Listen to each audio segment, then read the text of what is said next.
પ્રકરણ 3 સંતિ મેં ગુરુવો રાજન. પ્રસ્તાવના. સંસ્કૃત સાહિત્યમાં મહર્ષિ વ્યાસની રચના મનાતા 18 પુરાણોનું મહત્વપૂર્ણ સ્થાન છે. આ 18 પુરાણોમાં સૌથી વધારે પ્રસિદ્ધ શ્રીમદ ભાગવત પુરાણ છે.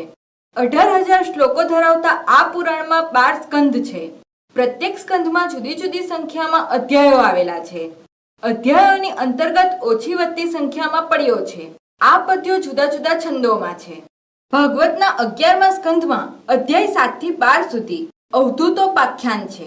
એકવાર રાજા યદુએ એક અવધૂતને જોયા. આ અવધૂત તે ગુરુ દત્તાત્રેય. તેઓ યુવા હતા, મોટા વિદ્વાન હતા, છતાં બાળકની જેમ સહજ રીતે વિચારી રહ્યા હતા. આ જોઈ રાજા યદુને સ્વાભાવિક રીતે જ આશ્ચર્ય થયું. આથી યદુએ અવધૂતને પૂછ્યું કે તમારા મુખ ઉપર આટલી બધી સહજ પ્રસન્નતા શા કારણે છે? ત્યારે અવધૂતે ઉત્તર આપ્યો કે 24 ગુરુઓ પાસેથી મને જે જ્ઞાન પ્રાપ્ત થયું છે એના કારણે હું સર્વદા પ્રસન્ન રહું છું. એ પછી અવધૂત રાજા યદુને પોતાના 24 ગુરુઓ અને તેમની પાસેથી પ્રાપ્ત કરેલા જ્ઞાનનો ઉપદેશ કહ્યો. આ ઉપદેશાત્મક સંવાદને અવધૂત ગીતા તરીકે પણ ઓળખવામાં આવે છે. પ્રસ્તુત પાઠમાં 24 ગુરુઓમાંથી પૃથ્વી, જલમ, સૂર્ય, સમુદ્ર, ભ્રમર અને મીનઃ એમ માત્ર 6 ગુરુઓ પાસેથી દત્તાત્રેયે જે જ્ઞાન પ્રાપ્ત કર્યું હતું તેને વર્ણવતા 6 પદ્યોનો સંગ્રહ છે. તે ઉપરાંત પ્રથમ પદ્યમાં ઉપક્રમ છે અને અષ્ટમ પદ્યમાં ઉપસંહાર છે. આમ કુલ 8 પદ્યો છે. ઉપક્રમના પદ્યમાં પોતાના અનેક ગુરુઓ હોવાનો અને ઉપસંહારના પદ્યમાં એક ગુરુ પાસેથી મળતું જ્ઞાન પૂરતું હોતું નથી, તેથી અનેક ગુરુઓ હોવા ઘટે તેવો નિર્દેશ છે. આ 6 ગુરુઓ પાસેથી અવધૂતને જે બોધ પ્રાપ્ત થયો છે તે નીચેના પદ્યોનો અભ્યાસ કરતી વખતે જાણી શકશે. ઉપક્રમઃ શંતિ મે ગુરુવો રાજન બહવો બુદ્ધુ પાશ્ચિતા યતો બુદ્ધિ મુપાદાય મુક્તોટામીન તાનશ્રુતો. હે રાજન, મેં મારી બુદ્ધિથી ઘણા ગુરુઓનો આશ્રય લીધો છે. તેમની પાસેથી બોધ ગ્રહણ કરીને હું અહીં આ સંસારમાં મુક્ત ભાવે ભ્રમણ કરું છું. તમે તે ગુરુઓના નામ અને તેમની પાસેથી ગ્રહણ કરેલો બોધ સાંભળો. પૃથ્વી ગુરુઃ ભૂતે આક્રમ્ય માણોપી ધીરો દેવવાશુગને તદ્વિદ્વાન ચલેત માર્ગાદંશિક્ષમ ક્ષિતે વર્તમ. અન્ય પ્રાણીઓ વડે આક્રમણ કરવામાં આવતા તે સર્વ દુઃખોને ભાગ્યાધીન રહેલા જાણીને ધૈર્યવાળી પુરુષે પોતાના માર્ગ પરથી ચલિત ન થવું. પૃથ્વી પાસેથી આ ક્ષમા ગુણનો બોધ હું શીખ્યો છું. જલમ ગુરુઃ સ્વચ્છઃ પ્રકૃતિઃ સ્નિગ્ધતો માધુર્યસ્થિત ભૃણામ મુનિઃ પુનાતાપ્યામ મિત્રમીક્ષો પરસ્પર કીર્તને. સ્વભાવથી જળ સ્વચ્છ, પ્રેમાળ, મધુર અને તીર્થરૂપ હોવાથી મનુષ્યને પવિત્ર કરનારું છે.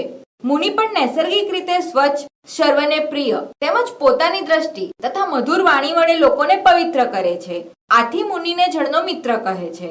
સૂર્ય ગુરુઃ ગુણે ગુણા ના પાદતે યથા કાલમ વિમુચ્ચિત ન તેષુ યુજ્યતે યોગી ગોભીર્ગા ઇવ ગોપતિ. જેમ સૂર્ય પોતાના કિરણથી પૃથ્વીના જળ વગેરે ગુણોને ગ્રહણ કરે છે અને યોગ્ય સમયે ત્યજી દે છે, પરંતુ તેમાં ક્યાંક જોડાતો નથી, તેમ સાધુએ પણ ઇન્દ્રિયોથી વિષયોને ગ્રહણ કરવામાં તથા સમય આવ્યે તેને ત્યજી દેવામાં આસક્ત થવું જોઈએ નહીં. સમુદ્ર ગુરુ સમુદ્ર કામો હિનોવા નારાયણ પરો મુનિ નોત્સર્પેત ન શુષ્યેત શરીભી ઇવ સાગર. જેમ સમુદ્ર વર્ષા ઋતુમાં નદીઓના જળને લીધે વધતો નથી, તેમજ ગ્રીષ્મકાળમાં નદીઓના જળ ન આવે તો તે સુકાઈ જતો નથી, તેમ ભગવત પરાયણ યોગીએ સમુદ્રની પ્રાપ્તિથી પ્રફુલ્લિત થવું જોઈએ નહીં અને ઘટે તો શોક કરવો જોઈએ નહીં. ભ્રમર ગુરુ અણુપચ્છ મહપચ્છ શાસ્ત્રેભ્ય કુશલો નર સર્વત્ર શાર્માદ્યત પુષ્પેભ્ય ઇવ શતપદઃ. જે પ્રમાણે ભ્રમર નાના મોટા સર્વ વિભિન્ન પુષ્પોમાંથી સુગંધ કરે છે, તે જ પ્રમાણે બુદ્ધિમાન પુરુષે નાના મોટા સર્વશાસ્ત્રોમાંથી સાર પ્રાપ્ત કરી લેવો. મીન ગુરુ જિહ્યાતિ પ્રમાથિંતાજનો રશ્વિમોહિતઃ મૃત્યુમુચ્છત્સ્ય સદ્બુદ્ધિ મીનસ્તુ બળિશેર્યથા. જેમ રસથી મોહ પામેલી દુર્બુદ્ધિ માછલી અને શક્તિશાળી એવી જીભને લીધે માછલી પકડવાના કાંટાઓથી મૃત્યુ પામે છે, તેમ સ્વાદનો લોભી દુર્બુદ્ધિ મનુષ્ય મનને વલોવી નાખનારી અતિશક્તિવાળી એવી પોતાની જીભને વશ થઈને મૃત્યુ પામે છે. ઉપસંહાર નરેકાસ્મદ ગુરો જ્ઞાનમ સુસ્થિરમ સ્થાય સુપુષ્કલમ ઇત્યુક્ત્વા સ યદુ વિપ્ર યયો પ્રીતો યથાગતમ.